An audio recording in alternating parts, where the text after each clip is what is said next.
Ya, kayaknya nih kita makan. Kok makan sih? Minum yang seger-seger kayaknya enak ini. Gerah di sini.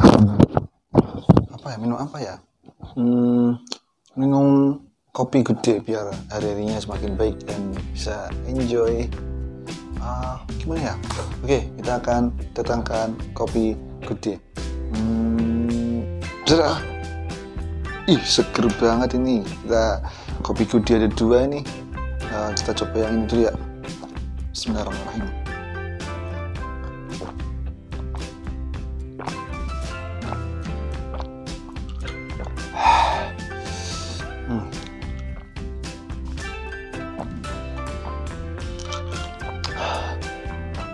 Enak banget sih.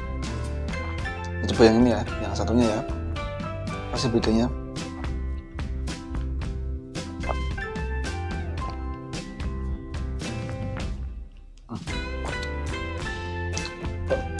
Kayak masih ada ini ya, belum larut banget ini ya, kenapa ya? Oh iya nih, masih ada kayak kopinya di sini.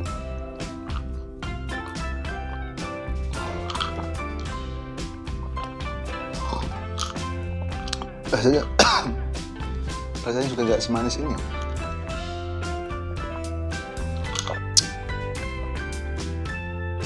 Kenapa ya? Ini kayaknya nih dilarutkan dengan air hangat. Kalau ini pakai air dingin. Kenapa ya kok bisa gitu ya? Yuk kita coba cari tahu ya alasannya kenapa ya. Oke, kita cari tahu. Tunggu ya. Oke, ini dia. Oke, kita siapkan 2 gelas. Kemudian masing-masing dari 2 gelas ini kita isi dengan gula pasir 1 sendok makan. Oke, kita masukkan kopi karena kita ingin buat es kopi biar seger gitu. Masing-masing 1 saset ya, sama. Sementara ini kedua gelas berisi gula pasir dan kopi. Untuk gelas yang pertama diisi dengan air hangat. Kemudian untuk gelas kedua diisi dengan air dingin atau air normal ya. Kemudian kita aduk. Tujuan pengadukannya adalah untuk membuat tabrakan yang terjadi itu semakin besar, sehingga molekul atau partikel-partikel dari gula pasir, dari kopi bisa cepat larut dengan adanya air karena dipengaruhi oleh pengadukan. Ya, kita lihat dari kejauhan bahwa gelas yang berisi air hangat itu seolah-olah sudah menyatu ya, nggak ada gumpalan-gumpalannya. Sedangkan untuk gelas yang kedua, meskipun diaduk-aduk dengan waktu yang sama, itu yang bagian atas masih terlihat seperti ada buih, ada busa, kemudian ada gumpalan-gumpalan kopi itu di gelas.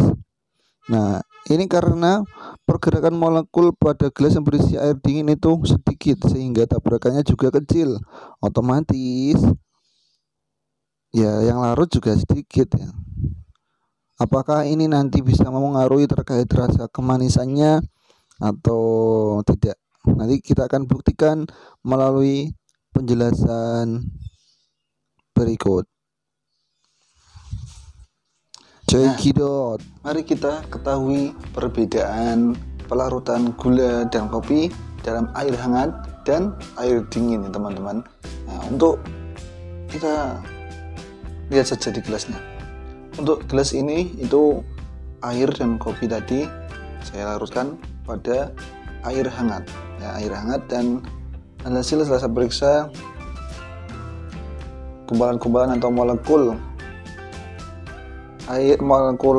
gula dan molekul kopi itu sudah larut semua dalam air.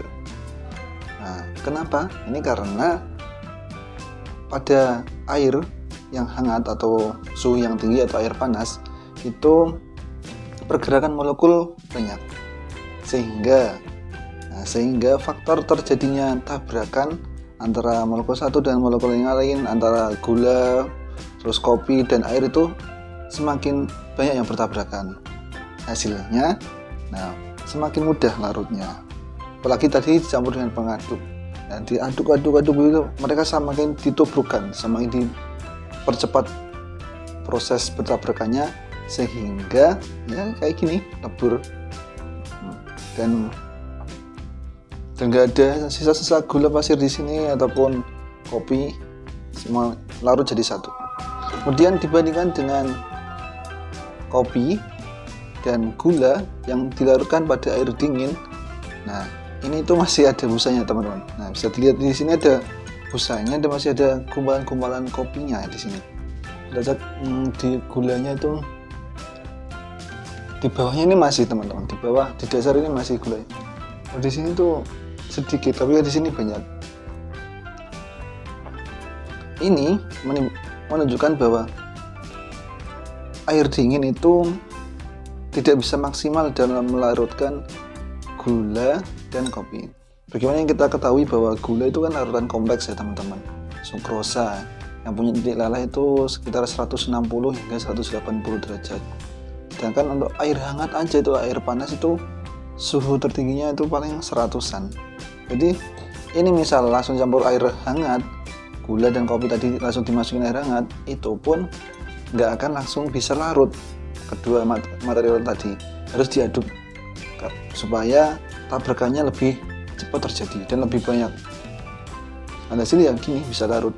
Kalau kayak gini air dingin ya sudah, molekul yang gerak di sini sedikit, proses tabrakannya juga sedikit, meskipun diaduk berapa menit pun ya akan larut tapi tidak bisa maksimal. Nah, sehingga nih dari teman-teman yang sedang jualan atau orang tua kalian yang jualan es kopi atau es teh, nah maka disarankan nih untuk melarutkan gula sama kopinya ini dengan air hangat atau air panas. Kemudian nih teman-teman, untuk gula ataupun kopi itu bisa larut karena ada beberapa faktor. Ada 4 faktor. Yang pertama karena volume. Ya, volume. Pertama volume. Misal nih tadi air hangatnya segini ya, misal air hangatnya segini itu bisa jadi larutnya lama. Ya. Jadi semakin banyak volume zat pelarut, dalam artian ini di sini air, maka proses kelarutan garam itu akan semakin cepat. Selain itu juga ada faktor ukuran zat terlarut. Nah, ukuran zat terlarut tadi kopi dan gula. Nah, semakin kecil ukuran zat terlarutnya, maka semakin cepat juga proses pelarutannya. Kemudian yang ketiga ada suhu nih teman-teman, ya, suhu. Suhu ini tadi berpengaruh pada pergerakan molekul. Banyak sedikitnya pergerakan molekul sehingga menyebabkan banyak atau sedikitnya tabrakan yang terjadi. Alhasil ya prosesnya kayak gini, ini perbandingannya. Air hangat, ini air dingin. Kemudian yang terakhir ada pengadukan. Nah, misal nggak diaduk ya tadi lama juga. Semuanya ini lama. Ini malah lama banget kalau ini ya cukup lama kalau nggak diaduk. Makanya dibutuhkan pengadukan agar dipacu, semakin tabrakan, didesak-desak gitu, diaduk-aduk biar semakin campur dan tubrukan pecah, kemudian jadilah mereka kecil-kecil dan akhirnya melarut. Oke, gitu ya, itu ilmu kimia yang sehari-hari kita lakukan ya, yang bisa kita lihat dalam proses melarutkan gula dalam air panas atau dalam ketika membuat teh atau ketika membuatkan kopi. Ternyata di situ ada ilmu kimianya ya teman-teman. Oke, terima kasih dari saya. Assalamualaikum warahmatullahi wabarakatuh.